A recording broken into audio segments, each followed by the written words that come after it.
Welcome everyone to Silver Narratives. Today, you are going to discover the complete story of Costco, how a simple warehouse store grew into a global company worth over $240 billion, built on honesty, trust, and strong values. This video is not only meant to inspire you, but also to help you improve your English. You will hear clear sentences, real-life storytelling, and useful vocabulary that you can understand and remember easily. Along the way, you will also learn important lessons about business, leadership, customer loyalty, and why millions of people around the world truly love Costco. Before we begin, please subscribe to Silver Narratives for more stories that help you grow your mind and your English. Now, let's begin. The story of Costco does not begin with Costco itself. It actually starts many years earlier, in 1954, with a man named Saul Price. Saul Price was a lawyer from San Diego. He did not come from a wealthy family, but he believed strongly in fairness and honesty. He felt that business should never be about cheating customers. Instead, he believed businesses should offer real value and treat people with respect. In 1954, Saul Price opened a store called FedMart. This store was one of the first in the United States to use a membership system. Only certain groups, such as government employees, could shop there. However, FedMart was not just another discount store. It was something completely new. There were no fancy decorations, no big advertisements, and no unnecessary extras. The store looked like a warehouse and sold products in large quantities at very low prices. This simple idea surprised many people, but it worked very well. FedMart grew quickly, and customers loved the savings. Years later, Saul Price lost control of FedMart and decided to leave the company. But he did not give up. Instead, he created an even stronger idea. In 1976, when he was in his late 50s, Saul started a new business called Price Club in San Diego, California. This was the true foundation of what would later become Costco. Price Club was unlike any store people had seen before. It was located inside an old airplane hangar. The floors were concrete, the shelves were metal, and products were sold in large bulk sizes. There was no music, no decoration, and no advertising. What truly shocked the retail world was Price Club's business model. The store sold products at prices very close to their actual cost. This meant the company made almost no profit from the products themselves. Instead, it earned money from membership fees. At first, Price Club was only for business owners, such as small restaurants, offices, and local stores. But soon, something unexpected happened. Regular families began asking to join as well. They wanted honest prices, large savings, and a simple shopping experience. Saul Price agreed, and the popularity of Price Club grew rapidly. This simple but powerful idea, low prices, trust, and respect for customers, would soon change the retail world forever. While all of this was happening in San Diego, a young man named Jim Sinegal was quietly building his career in the retail world. He began working at FedMart, the same company started by Saul Price. Jim was not loud or flashy. He was humble, hard-working, and deeply influenced by Saul Price's strong beliefs. He believed that customers should always be treated fairly, prices should remain low, stores should stay simple, and employees should be respected. For many years, Jim worked closely with Saul Price, learning every part of the warehouse retail business. Later, he also worked at Price Club. where he gained even more experience and understanding of ethical retail. In the early 1980s, Jim Sinegal met another important figure named Jeff Brotman, a successful and wealthy businessman from Seattle. Jeff had strong financial knowledge and a bold vision for the future, while Jim had deep experience in running warehouse stores the right way. Together, they formed a powerful partnership. In September 1983, in Seattle, Washington, Jim Sinegal and Jeff Brotman opened the very first Costco warehouse. Their idea was based on the Price Club model, but they improved it in several important ways. They allowed both businesses and regular families to become members. They offered fewer products than traditional stores, but only focused on high quality at the lowest possible prices. Efficiency, cleanliness, and speed were key priorities from the very beginning. Costco was not created by marketing experts or flashy advertisers. It was built by people who believed in honesty, logic, and long-term trust. The first Costco offered a simple but unusual experience, a $25 yearly membership, concrete floors, metal shelves, large bulk items like toilet paper, cereal, televisions, diapers, and frozen food. Employees were paid better than average, there were no advertisements, products were sold in bulk, and customers enjoyed free samples. At first, many shoppers were confused by this new style of shopping. But once they saw the quality and savings, they stayed loyal. The success came quickly. Within just a few months, the first Costco warehouse was profitable. By the end of 1984, there were 9 Costco locations. By 1985, that number grew to more than 15. The company expanded carefully along the west coast of the United States, including Oregon, California, and Arizona. The growth was not fast or risky. It was thoughtful and strategic. Jim Sinegal often said that Costco was not trying to become the biggest retailer in the world. Instead, the goal was to become the most trusted. This way of thinking slowly became the DNA of Costco. At the same time, Price Club was still operating and performing well. However, in the early 1990s, Price Club began facing several challenges. These included management problems and financial pressure. Instead of turning into competitors, Costco and Price Club made a brave and intelligent decision. They chose to merge. In 1993, the two companies joined together under a new name, Price Costco. It seemed like a perfect partnership because both companies shared the same values, the same business model, and the same belief in fairness and efficiency. The original ideas of Saul Price combined with the strong leadership of Jim Sinegal. At the time of the merger, Price Club had about 94 warehouse locations across the United States and Canada. Costco had around 77 locations, mainly in the western United States. Together, the new company now operated more than 170 warehouses, employed thousands of workers, and served millions of loyal members. On paper, the merger looked powerful and successful. But merging two large companies is never simple. Behind the scenes, there were differences in leadership style, supplier agreements, technology systems, and long-term plans. There were also quiet disagreements between the Price family, who founded Price Club, and Jim Sinegal's team at Costco.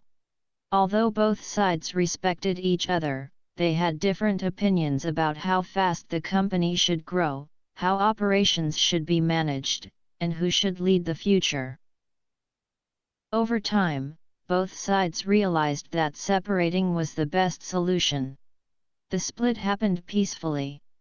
The Price family went on to create a new international business called Price Smart, while Costco continued forward as the main brand.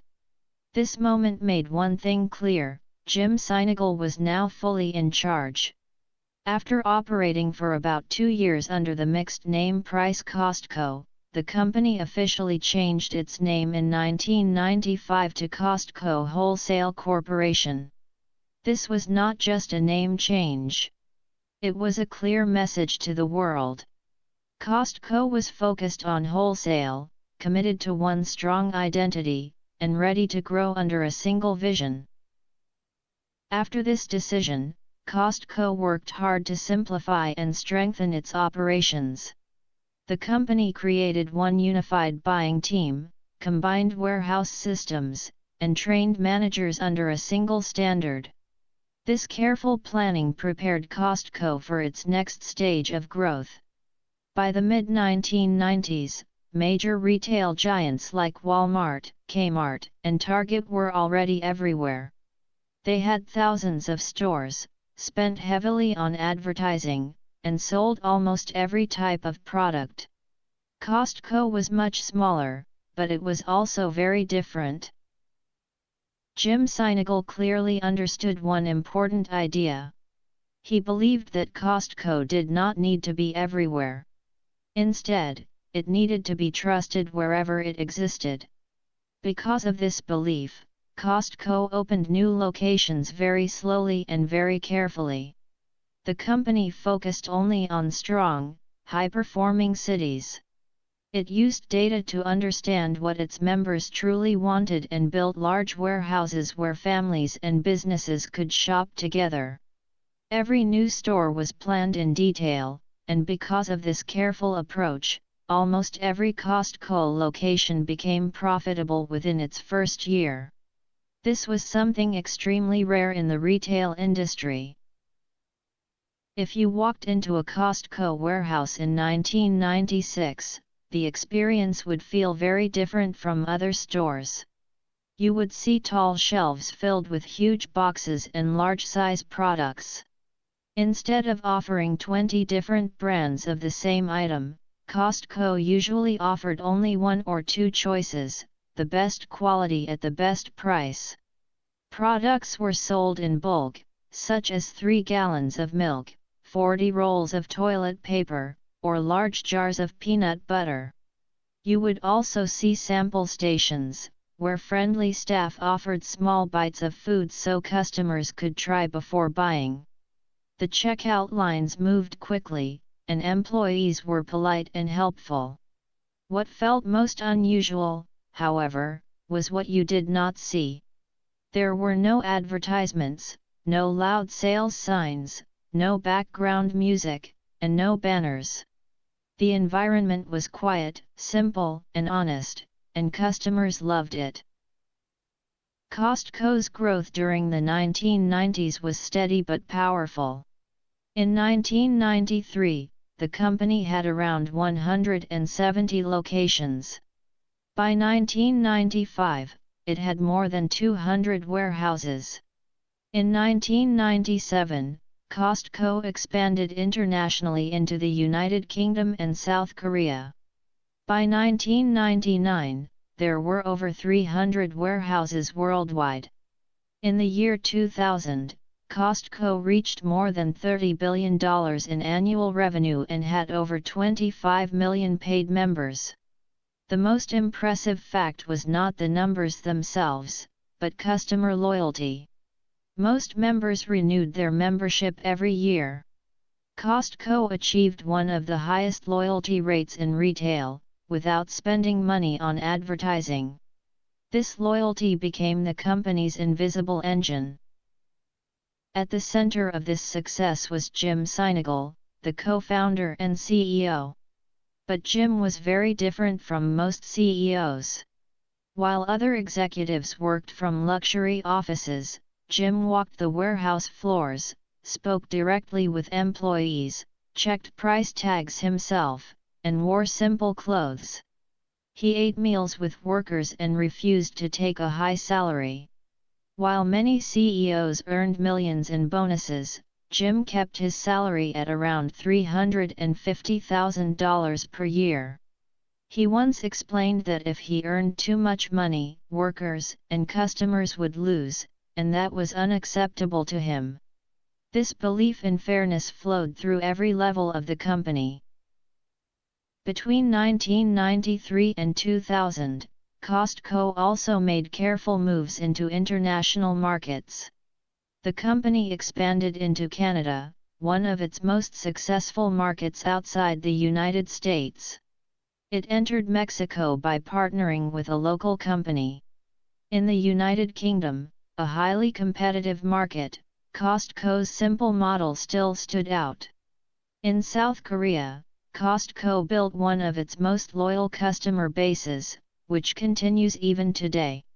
It also expanded into Taiwan, where it maintained a strong but focused presence.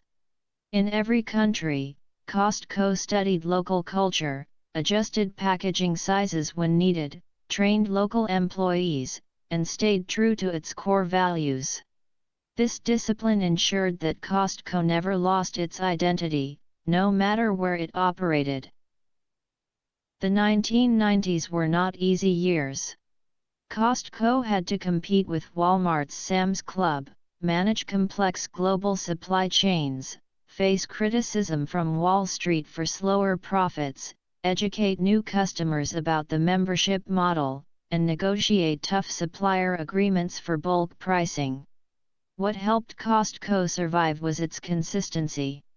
Prices stayed low. Product quality remained high. Employees stayed loyal. Members kept returning. While other companies constantly changed direction, Costco stayed true to its values. By the year 2000, Costco was no longer just a store. By the year 2000, Costco had become much more than a retail store. It was a trusted brand, a community of smart and loyal shoppers, and a company with a clear identity and growing global reach. Yet, the most interesting part of the story was still ahead. Costco had not even begun to show its full potential. As the world entered the 21st century, change was happening everywhere. The internet was growing rapidly. Shopping malls were expanding. Online companies like Amazon were beginning to rise. Major retail giants were competing aggressively for market share. At the same time, Wall Street was watching closely, demanding higher profits every single quarter. For many businesses, this pressure meant growing fast, cutting costs, chasing trends, and moving online as quickly as possible. Costco chose a different path. The company stayed calm and focused. It did not rush, panic, or try to follow every new trend. Instead, Costco remained loyal to the four principles it had always believed in: low prices, high-quality bulk products, strong member loyalty, and honest business practices. During this decade, these values would be tested more than ever, especially during the Great Recession, the most serious global economic crisis since 1929. In the early 2000s, Costco was not trying to make headlines. It continued doing what it did best: opening warehouses slowly, studying customer behavior, building long-term partnerships with suppliers, improving the shopping experience, and ignoring outside noise. Meanwhile, the retail world around it was changing fast. Walmart was expanding aggressively. Amazon was becoming a serious online competitor. Target was attracting middle-class shoppers with stylish branding. And Sam's Club, Walmart's warehouse chain, was directly competing with Costco. Still, Costco had something most competitors lacked: deep customer trust. Costco is not known for loud or flashy innovation, but during the 2000s, it made several quiet and intelligent improvements. One of the most important was the expansion of Kirkland's signature. Although Kirkland began in 1995, the brand truly grew during this decade. Costco expanded it into wine, organic foods, clothing, health supplements, baby products, and even premium items like Kirkland's signature French vodka, often compared to Grey Goose.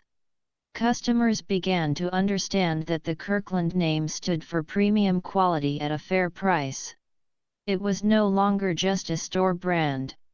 It became a symbol of smart and confident shopping. During this same period, Costco also added valuable services to increase the value of its membership. The company introduced pharmacies offering low-cost generic medications, optical centers providing affordable glasses and eye care, and gas stations near warehouses that sold fuel at lower prices for members. These services encouraged customers to visit Costco more often and rely on it for everyday needs, not just groceries. Another part of Costco's identity that grew stronger in the 2000s was its food court. It became famous for simple, affordable, and satisfying meals. The most iconic item was the hot dog and soda combo, priced at just $1.50, a price that has not changed since 1985. Large pizza slices, chicken bakes, churros, and soft-serve ice cream also became favorites. For many members, visiting the Costco food court became a tradition, not just a meal. For many people, the Costco routine was simple and satisfying: shop in bulk, eat a cheap meal, and go home happy. During this time, Jim Sinegal was still the CEO, and his leadership remained as humble and hands-on as ever. He often walked into warehouses without warning, checked prices by hand, inspected store cleanliness, and spoke directly with employees and customers. He continued to earn a salary of about $350,000 per year, refused bonuses, avoided stock manipulation, and never tried to become a billionaire. While many retail CEOs were earning tens of millions of dollars, Jim believed strongly in fairness. He often said, "If I take more, someone else, either a customer or an employee, gets less." This attitude created deep loyalty, not only among workers, but also among members. Throughout the 2000s, Costco continued to expand internationally. In Japan, the first store opened in 1999 and grew rapidly during the next decade. In South Korea, Costco became especially popular with families. The company also expanded further in Taiwan, the United Kingdom, and Mexico, reaching more than a dozen locations in Mexico by 2010. Each new country brought unique challenges, including different shopping habits, cultural expectations, product preferences, packaging sizes, and language barriers. But Costco succeeded where many American companies failed. It respected local markets. It did not force American habits on customers. Instead, it learned from local communities while keeping its pricing model honest and consistent. Then came the defining moment. In 2008, the global economy collapsed. Major banks failed, millions of people lost their jobs, housing markets crashed, and consumer spending dropped sharply. Businesses around the world struggled to survive. For most companies, this period was a disaster. But for Costco, it became a moment of truth. During the Great Recession, people needed three things more than ever: low prices, basic products in bulk, and a company they could trust. Costco offered all three. While luxury brands suffered and many retailers saw empty stores, Costco warehouses remained busy. Families continued shopping there to buy affordable food for the month, purchase low-cost medicine from the pharmacy, save money on gas, and get better overall value than traditional grocery stores. Most importantly, membership renewals stayed high. Sales remained strong, and employees were not laid off. Even during the worst economic crisis, the famous $1.50 hot dog and soda combo stayed the same price. One moment from this period perfectly shows Costco's values. In 2009, an executive suggested to Jim Sinegal that Costco should raise the hot dog combo price to $1.75 or $2. Jim responded firmly, "If you raise the price of the hot dog, I will kill you. Figure it out." And they did. Instead of increasing the price, Costco built its own hot dog production facilities and improved its supply chain to reduce costs. The price stayed the same, and customer trust stayed protected. This decision was not really about food, it was about principle. The numbers tell the final story.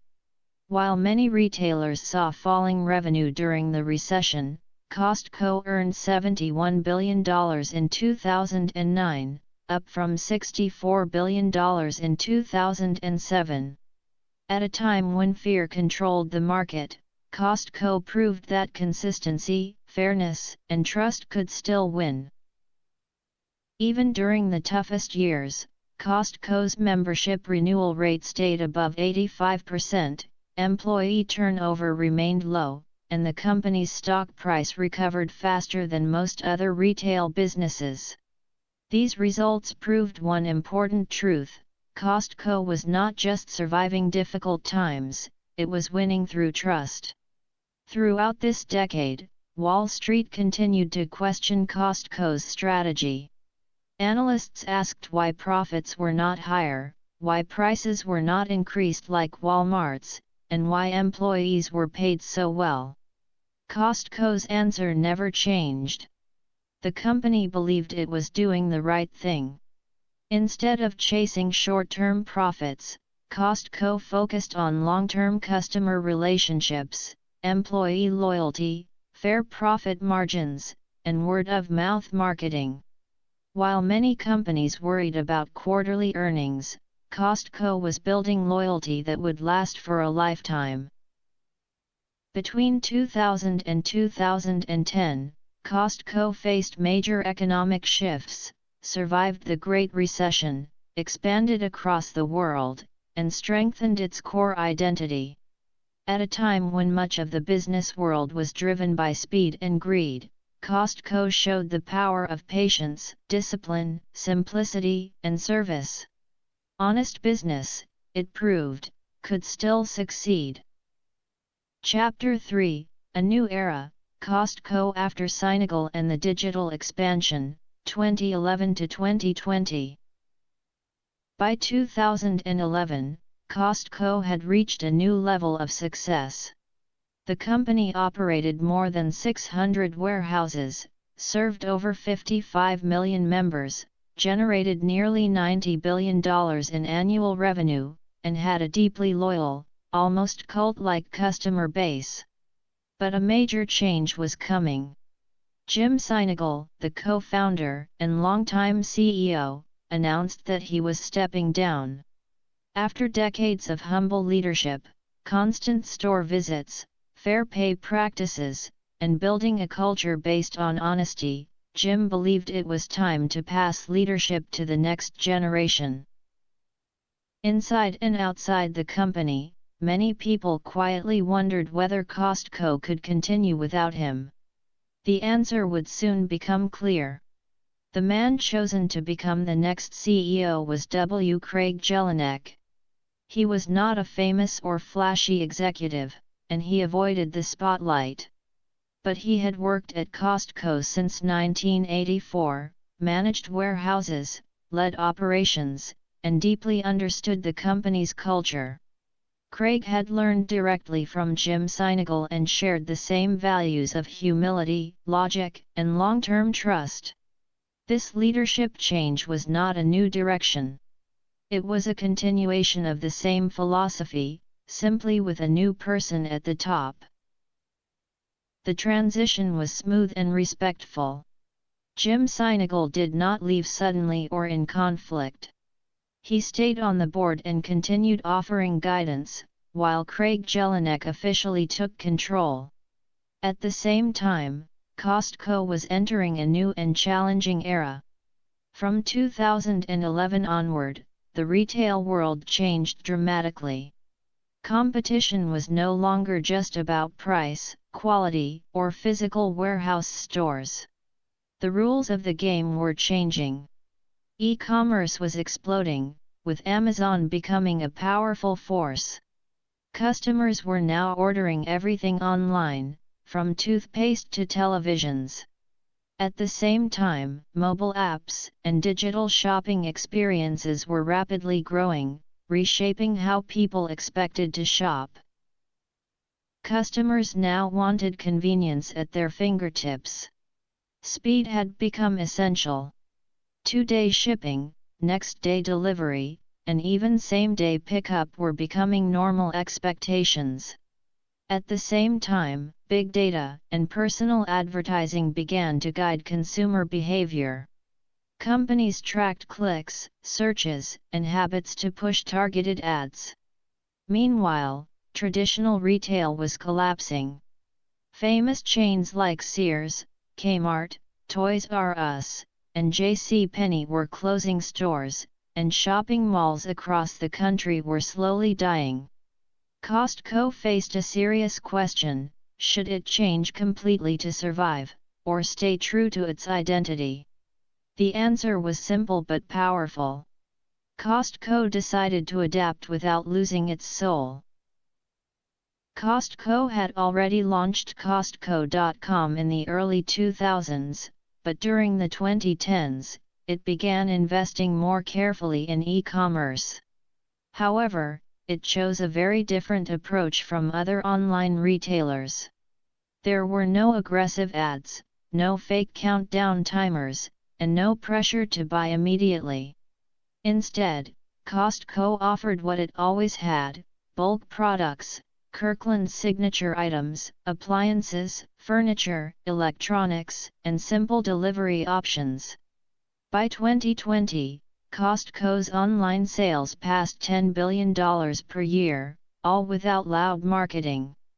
The company also introduced mobile apps, online photo services, digital pharmacy tools, and delivery services for business customers. Still, nearly 90% of Costco's total sales continued to come from physical warehouses, because members trusted the in-store experience more than anything else.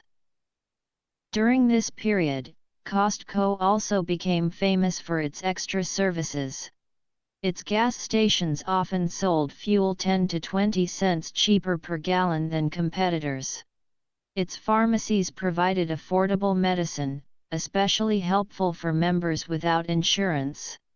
Costco Travel offered vacation packages, rental cars, and hotel deals at discounted prices. For many families, the value was clear. They often said they saved more money on gas and prescriptions than the cost of the annual membership itself. One of Costco's most famous products, the $4.99 rotisserie chicken, became a symbol of the company's values. Even as chicken prices increased, Costco refused to raise the price. In 2019, the company made a bold decision. It built its own chicken processing plant in Nebraska. This move allowed Costco to control costs, protect supply, ensure quality, improve animal welfare, and maintain customer trust. Once again, this decision was not just about food. It showed Costco's deep commitment to long-term thinking. The results of this strategy were clear. In 2011, Costco operated 592 warehouses. By 2020, that number had grown to over 800. Revenue increased from $88 billion in 2011 to $166 billion in 2020. Paid memberships rose from 55 million to 98 million, while membership renewal rates in the United States and Canada stayed at 90% or higher. Costco expanded into new countries, including France, Spain, China, and Iceland. The Kirkland signature brand alone surpassed $40 billion in annual sales, making it one of the most successful private labels in the world. Costco did not grow the fastest, but it grew the smartest. It never abandoned its core members or values.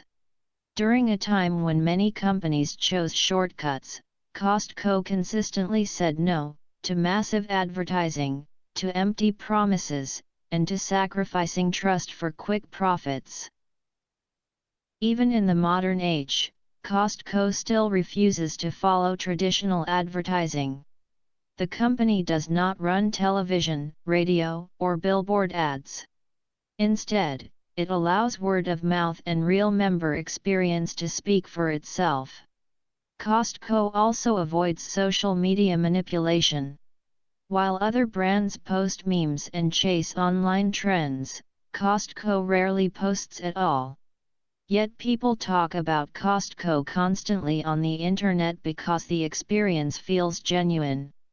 The company also avoids credit card traps. It does not push multiple store cards with confusing terms or fake discounts. Instead, Costco offers one simple credit card with real cashback rewards. There are no price tricks either. Costco does not raise prices just to pretend to lower them later. The price members see is the lowest price the company can honestly offer every day. Costco also stayed committed to its employees. It continued paying workers more than the industry average, offering strong benefits even to part-time staff, promoting from within, and building long-term careers. At a time when retail became known for low wages and high turnover, Costco stood out as a place where people stayed for 5, 10, even 25 years or more. Employees felt pride in their work, and that loyalty would soon become extremely important. When the world faced its next major crisis, the COVID-19 pandemic in 2020, Costco once again faced a moment of truth. Panic buying spread quickly. Warehouses were crowded. Products like toilet paper, sanitizers, and food disappeared from shelves within hours. Costco responded calmly and responsibly. The company placed purchase limits to prevent hoarding, protected employees with masks and safety measures, and refused to raise prices during the panic. It expanded delivery and pickup services and communicated clearly with customers to reduce fear. Costco also took care of its workers. Frontline employees received $2 per hour in extra pay, along with additional bonuses. No employees lost their benefits during the pandemic. While many companies laid off staff, Costco chose protection over profit. Once again, it proved a clear message: in every crisis, the company stands by its people. Between 2011 and 2020, Costco successfully changed leadership, entered the digital world, expanded globally, survived a pandemic, and earned the trust of nearly 100 million paying members. It showed that growth does not require shortcuts, and that honesty, consistency, and care still matter in modern business.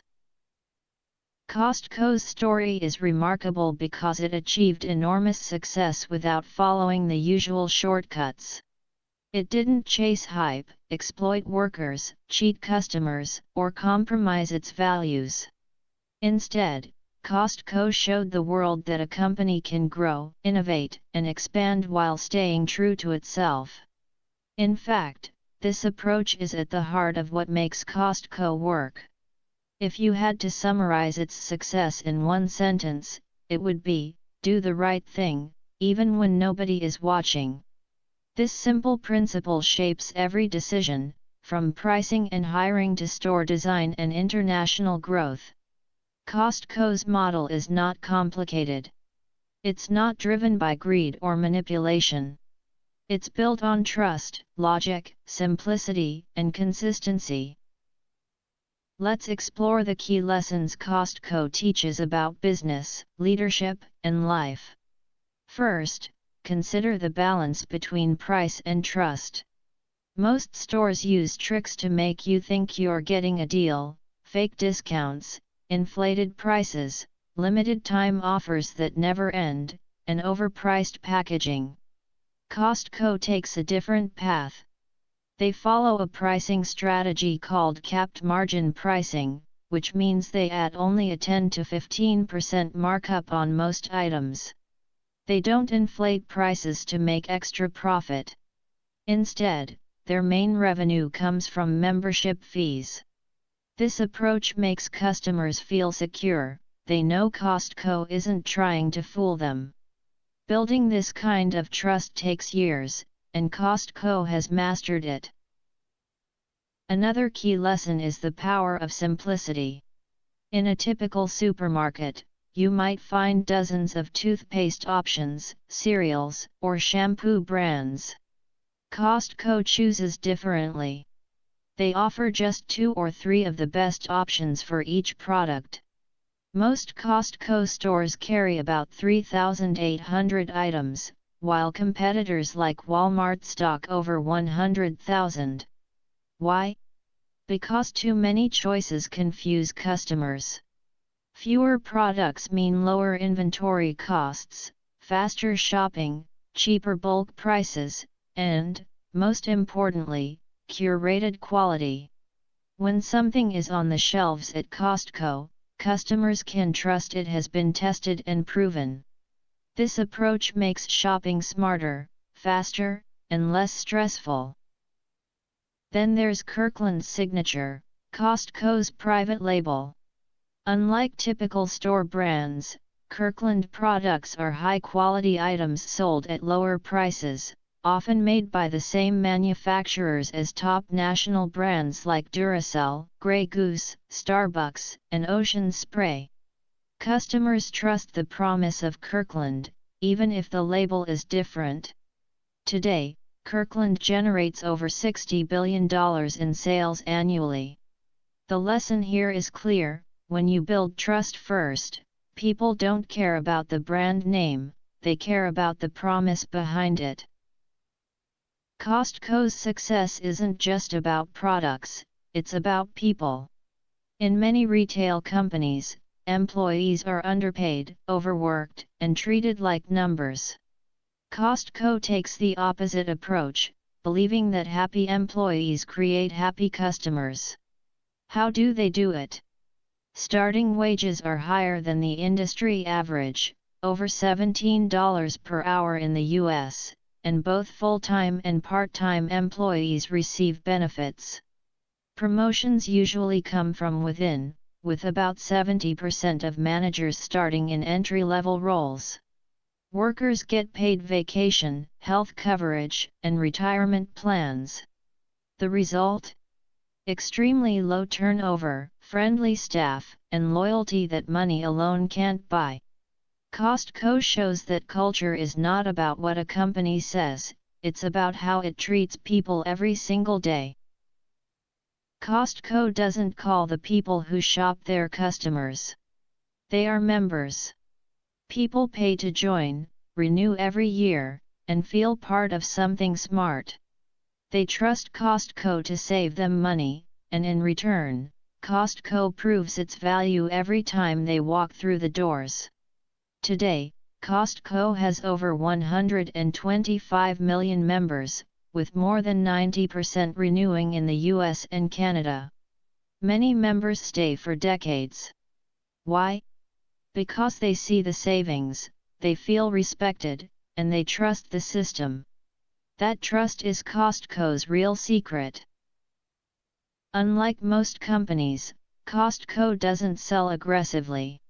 It doesn't rely on flashy ads, TV commercials, online campaigns, or billboards. Instead, it trusts the experience itself, consistency, and word of mouth. If people love Costco, they tell their friends. Social media today is full of Costco memes, reviews, and price comparisons, but this isn't marketing. It's loyalty. Costco could have followed the path of most big corporations, but it refused. It said no to flashy branding, credit card traps, false promotions, cheap labor, overly fast expansion, and raising prices during crises. Every time the market changed, Costco asked itself, can we adapt without breaking our values? And almost every time, the answer was yes. That careful, value-driven approach has allowed Costco to survive every market shift, competitor, and crisis. By 2024, Costco operates over 850 warehouses in 14 countries, earns more than $240 billion annually, employs over 300,000 people, and maintains a reputation as the most trusted retailer on earth. Its members include families, business owners, and even celebrities. But the most important number of all isn't revenue, warehouses, or members. It's trust, something no spreadsheet can measure. Costco's story is more than retail. It's a lesson in long-term thinking. They never chased trends. They stayed simple, consistent, and focused on value without ego. Culture comes before profit. Treating people well, members and employees alike, leads naturally to success. Imagine if every company thought this way. The world would feel safer, fairer, and more human. You can take Costco's mindset into your own life. Be honest. Don't fake success. Earn trust. Focus on the essentials. Be consistent. Show up the same way every day. Treat others with respect. Play the long game. Whether you are a student, entrepreneur, artist, or learning English, Costco proves you don't have to be loud to be powerful. You just need to be honest and excellent. Costco was never supposed to be cool, glamorous, or flashy. Yet it became a $240 billion global powerhouse, a household name, a business school case study, a fan favorite, and a moral example in capitalism. It became a place where people don't feel like shoppers, they feel like family. In a world that changes every second, Costco stayed the same, and that consistency made all the difference. This is the full story of Costco, from its humble beginnings to its global legacy. Every truth respected. Every lesson clear. If you learned something new from this story, share it. And remember, greatness doesn't have to shout. Sometimes it looks like a warehouse with concrete floors, low prices, and loyal hearts.